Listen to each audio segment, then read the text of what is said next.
இந்துக்களின் முக்கிய பண்டிகையாக கருதப்படும் விநாயகர் சதுர்த்தி வருடந்தோறும் ஆவணி மாதத்தின் வளர்பிறை சதுர்த்தி தினம் அன்று விநாயகர் சதுர்த்தி கொண்டாடப்படுகிறது. அதனைத் தொடர்ந்து கோவையில் பல்வேறு விநாயகர் கோவில்களில் சிறப்பு அபிஷேகம், பூஜைகள் நடத்தப்பட்டு வருகிறது. வீடுகளில் சிறிய அளவு மண்ணால் செய்யப்பட்ட விநாயகர் சிலையை வைத்து வழிபாடு நடத்துகின்றனர். இந்து அமைப்புகள் சார்பில் அனுமதிக்கப்பட்ட பொது இடங்களில் பிரம்மாண்ட சிலைகள் வைத்து வழிபாடு நடத்தப்படுகிறது. கோவை புளியங்குளம் பகுதியில் பிரசித்தி பெற்ற முந்தி விநாயகர் கோவிலில் விநாயகர் சதுர்த்தியை முன்னிட்டு 2 டன் மலர்களால் ராஜ அலங்காரத்தில் விநாயகர் பக்தர்களுக்கு காட்சியளித்தார். இங்குள்ள விநாயகர் சிலை 19 அடி உயரம், 10 அடி அகலம் கொண்ட சிலையாகும். இது ஆசியாவிலேயே உயரமான விநாயகர் சிலை என்ற பெருமையை பெற்றுள்ள இந்த ஆலயத்தில் உள்ள விநாயகர் சிலைக்கு சிறப்பு அலங்காரம் செய்து பூஜைகள் நடைபெற்றது. 50 கிலோ சந்தனை காப்புடன் அதிகாலை முதலே 16 வகையான வாசனை பூஜை பொருட்களால் அபிஷேகம் நடைபெற்றது. இதனை கோவையை சுற்றியுள்ள பல்வேறு பகுதியிலிருந்து ஏராளமான பக்தர்கள் வருகை புரிந்து விநாயகரை வழிபட்டு வருகிறார்கள். பக்தர்களின் வசதிக்காக வரிசையாக நின்று வழிபட நிர்வாகம் சார்பில் தடுப்புகள் வைத்து சிறப்பு ஏற்பாடுகள் செய்யப்பட்டிருந்தன.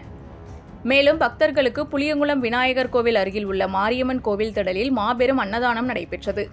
அன்னதானத்தில் ஒரே சமயத்தில் 200க்கும் மேற்பட்ட பொதுமக்கள் அன்னதானத்தில் அமர்ந்து சாப்பிடும் அளவிற்கு பெரிய பந்தல் அமைக்கப்பட்டு காலை 8 மணி முதல் அன்னதானம் துவங்கியது. அன்னதானத்தை ஊர் தலைவர் அறிவழகன் மற்றும் போத்தனூர் அஜித்ராஜா ஆகியோர் துவக்கி வைத்தனர். இதுகுறித்து அஜித்ராஜா தெரிவிக்கையில், இன்று விநாயகர் சதுர்த்தி விழாவை முன்னிட்டு மாரியம்மன் கோவில் திடலில் அன்னதானம் சிறப்பாக ஏற்பாடு செய்யப்பட்டுள்ளது.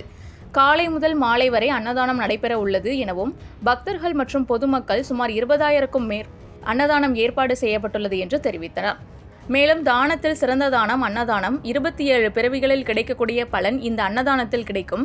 எனவே அனைவரும் அன்னதானம் செய்யுங்கள். மேலும் அன்னதானத்திற்கு ஒத்துழைத்து ஏற்பாடு செய்த அனைவருக்கும் வாழ்த்துக்களையும் நன்றிகளையும் தெரிவித்தார். இந்த அன்னதான நிகழ்ச்சியில் போத்தி ஸ்வர்ணமஹால் பணியாளர்கள் மற்றும் அஜித்ராஜா நண்பர்கள், ஊர் பொதுமக்கள் கலந்து கொண்டனர். வணக்கம், என் பேர் அறிவழகன், ஜமீதார் அறிவழகன், ஊர் தலைவராக இருக்கிறேன். புளியங்குளம் முந்தி விநாயகருக்கு இன்றைக்கி திருவிழா நடக்குது. இந்த திருவிழாவில் சுவாமியை தரிசனம் வரக்கூடிய மக்கள் சுவாமி தரிசனம் முடிச்ச பின்னால் வயிறார சாப்பிட்டு உட்கார்ந்து சாப்பிட்டு போகணுன்னு நம்ம போத்தனூரை சேர்ந்த அஜித்குமார், அஜித் ராஜா தன்னுடைய ஒருங்கிணைப்பில் பல புரளவர்களை தயார் செய்து அவர்களுடைய ஒத்துழைப்போடு சுமார் 20,000 பேருக்கு குறையாமல் அமர்ந்து இலையிட்டு வடைபாயசத்தோடு தொடர்ந்து காலையிலிருந்து இரவு வரைக்குமே இந்த மாபெரும் அன்னதான நிகழ்ச்சி ஏற்பாடு பண்ணியிருக்காரு. அவருக்கு புளியங்குளம் கிராமத்தினுடைய சார்பிலும் பக்த பெருமக்களுடைய சார்பிலும் உங்கள் அத்தனை பேருடைய சார்பிலும் எங்களுடைய மகாந்த நன்றிதனை தெரிவித்துக் கொள்கிறோம். நன்றி, வணக்கம்.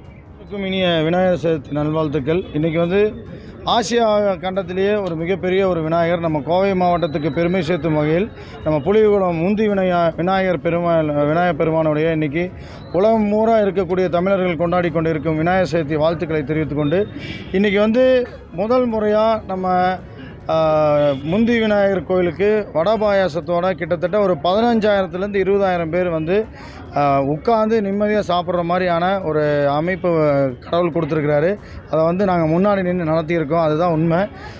இந்த அன்னதானம் என்பது இன்னிலிருந்து இந்த ஆண்டிலிருந்து தொடர்ந்து பல ஆண்டுகள் இந்த வடபாயசத்தோடு நடக்கக்கூடிய இந்த பிரம்மாண்டமான அன்னதானம் இனிமேல் நடக்கிறோம் என்பதை இந்த நேரத்தில் எல்லாத்துக்கும் ஒரு சந்தோஷமாக சொல்லிட்டு, அதாவது ஒரு முக்கியமான இந்த நேரத்தில் ஒரு கருத்து, விநாயகர் சதுர்த்தி மேற்கொண்டு ஒரு கருத்து சொல்கிறேன்.